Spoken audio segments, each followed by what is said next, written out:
Je vous remercie. Merci, monsieur le ministre. La parole est maintenant à monsieur Xavier Iacovelli, rapporteur de la commission des affaires sociales, pour 10 minutes.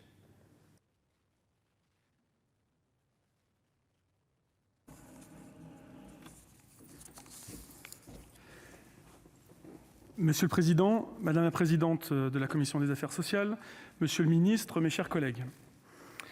Comment imaginer en 2021 que je représente un risque d'être cuisinier dans l'armée ? Comment accepter que je ne puisse pas être médecin dans la police alors que j'ai des amis médecins, diabétiques, qui travaillent dans les hôpitaux ?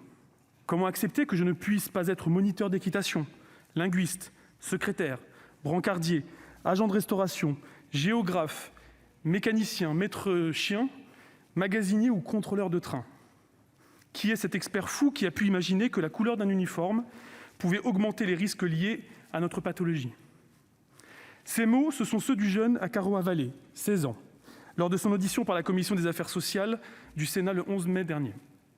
Ce jeune homme, diabétique de type 1, a mené un combat formidable contre les discriminations à l'embauche depuis près de 3 ans. À ses 13 ans, il a traversé la France à vélo et à pied et s'apprête le 24 juin prochain à réitérer cet exploit pour prouver que ces discriminations sont aujourd'hui absurdes et nécessitent que notre droit évolue. Il est aujourd'hui parmi nous, en tribune, accompagné de ses parents, et je souhaite lui rendre hommage au nom de notre Assemblée, car c'est en grande partie grâce à lui que nous examinons ce texte ici. Akaroa n'est pas le seul à subir ces discriminations. Ils sont en réalité 20 millions à les subir. 20 millions de Français à ne pas pouvoir accéder à tous les métiers. 20 millions de Français qui subissent une double peine et dont les rêves ne peuvent pas être réalisés. Rappelons à cet égard qu'en Irlande, au Canada, au Royaume-Uni ou aux États-Unis, les malades atteints de diabète peuvent être pilotes de ligne. Chez nos voisins espagnols, le diabète a même été supprimé de la liste des maladies, empêchant de postuler à un emploi public. La proposition de loi que nous examinons porte sur l'accès de certaines professions de personnes atteintes de maladies chroniques. Elle a été examinée à l'Assemblée nationale et transmise au Sénat en janvier 2020. Je remercie mon groupe, le Rassemblement des démocrates progressistes et indépendants, de l'avoir inscrit à l'ordre du jour et de permettre de débattre aujourd'hui de ce texte.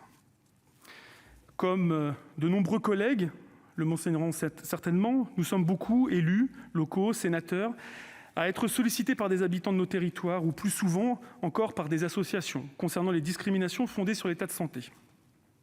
Nous ne pouvons ignorer ces cas qui sonnent comme autant d'injustices et d'espoirs professionnels qui ne peuvent pas être suivis. Notre expérience collective de terrain est confirmée par les saisines de nombreuses de la Défenseure des droits. En 2020, près de 11 000 saisines étaient motivées par une discrimination fondée sur l'état de santé. Parmi ces nombreuses situations reviennent souvent les restrictions constatées dans l'accès à certains emplois et certaines formations pour les personnes atteintes de maladies chroniques. Un rapport du CESE estimait en 2019 que 25 % de la population serait atteinte d'une maladie chronique à l'horizon 2025. L'inclusion des personnes atteintes de maladies chroniques n'est donc pas un sujet marginal, mais bien un enjeu incontournable du monde du travail dans notre pays. Or, certains emplois sont conditionnés à la satisfaction de critères de santé particuliers qui, de fait, excluent nombre de personnes atteintes de pathologies chroniques. Ces restrictions sont constatées dans certains secteurs d'activité, comme les transports, avec des conditions particulières d'aptitude dans l'aviation ou la sûreté ferroviaire. Elles sont aussi présentes dans certains emplois publics, comme la police nationale, et particulièrement signalées dans les armées. Ces conditions requises sont liées à des impératifs particuliers de sécurité et de santé, mais force est de constater que celles-ci ne sont pas toujours justifiées. Les associations se battent pour que l'accès à ces emplois soit plus ouvert, en tenant compte de l'état réel de la personne et des traitements possibles pour compenser les éventuelles conséquences des pathologies chroniques. Je pense ici, par exemple, aux pompes à insuline de nouvelle génération qui permettent d'anticiper les crises d'hypoglycémie et donc d'éviter les malaises. Je souhaite saluer ici l'engagement des associations de malades, notamment la Fédération française des diabétiques, qui agissent au quotidien sur ce sujet, et remercier notre collègue députée Agnès Firmin-Le Bodo, dont je connais l'engagement, d'avoir été à l'initiative de cette proposition de loi à l'Assemblée nationale. En tant que rapporteur de la commission des affaires sociales, j'ai souhaité renforcer la portée normative et l'impact que ce texte pourrait avoir.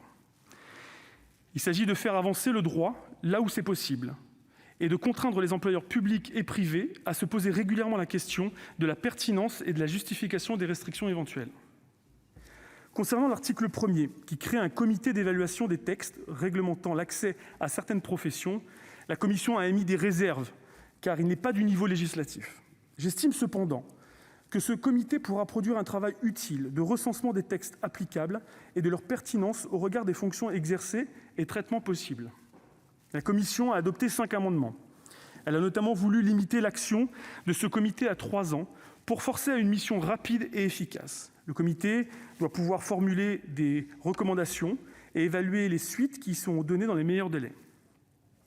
Nous avons également, suivant la doctrine du Sénat, en matière de présence des parlementaires dans des comités extra-parlementaires, supprimé leur présence au sein de ce comité. L'article 2 est le cœur de la proposition de loi. La rédaction transmise comprenait un grand 1 qui portait sur les principes de non-discrimination repris du Code du travail, appliqués aux maladies chroniques, et un grand 1 bis, concédant immédiatement la possibilité de restriction. La conjugaison des deux donnait donc un schéma peu opérant qui, selon moi, se borne au droit existant. La commission a ainsi choisi de réécrire cet article. La nouvelle rédaction permet de mieux encadrer les restrictions éventuellement admises en rappelant le principe de proportionnalité consacré par la jurisprudence. Elle insiste surtout sur le fondement de ces restrictions qui doivent être nécessairement satisfaire, notamment les conditions de santé particulières exigées doivent être justifiées par la santé et la sécurité de personnes ou des tiers. Il s'agit d'apprécier les fonctions accessibles et les sujétions éventuellement liées au poste. Nous avons également choisi de retenir la notion de conditions de santé particulières requises et non de viser les maladies chroniques juridiquement insuffisamment définies. Enfin, nous avons souhaité inscrire la prise en compte des traitements possibles et les moyens de compensation du handicap dans l'appréciation réalisée de l'état de la personne. Concernant les textes réglementaires, plutôt qu'une grande révision d'ici à 2 ans, la Commission a préféré inscrire un principe d'actualisation régulière selon l'évolution de la science et des réalités opérationnelles des emplois. Cette nouvelle rédaction me semble de nature à satisfaire l'intention de ce texte, tout en rendant cet article opérationnel et juridiquement plus sûr. Tenant compte de la rédaction nouvelle de l'article 1er, la Commission a donc supprimé la demande de rapport au gouvernement à l'article 3. Enfin, la Commission a choisi de ne pas adopter l'article 4 prévoyant une campagne d'information. Je n'étais pas personnellement favorable à cette suppression, mais je sais que nous y reviendrons au cours de ce débat. Le gouvernement est mobilisé sur ce sujet qui touche près de 20 millions de nos concitoyens. Ainsi, une mission de l'Inspection générale des affaires sociales, sous la double tutelle du ministère de la Santé et du ministère du Travail, a été lancée en avril dernier. Des engagements clairs doivent être pris et l'examen de cette proposition de loi en est l'occasion. Elle permettra, je l'espère, d'accélérer le processus qui est aujourd'hui mis en œuvre afin de combattre efficacement les discriminations qui pèsent sur nos concitoyens en raison de leur état de santé. C'est notre pacte social, chers collègues, dont il est aujourd'hui question. Il nous revient d'envoyer un message fort à nos concitoyens victimes de ces discriminations, aux associations qui œuvrent chaque jour à leur côté, aux jeunes qui, comme à Karoa, rêvent de pouvoir choisir leur futur métier sans limite inopportune. Je vous remercie. Merci.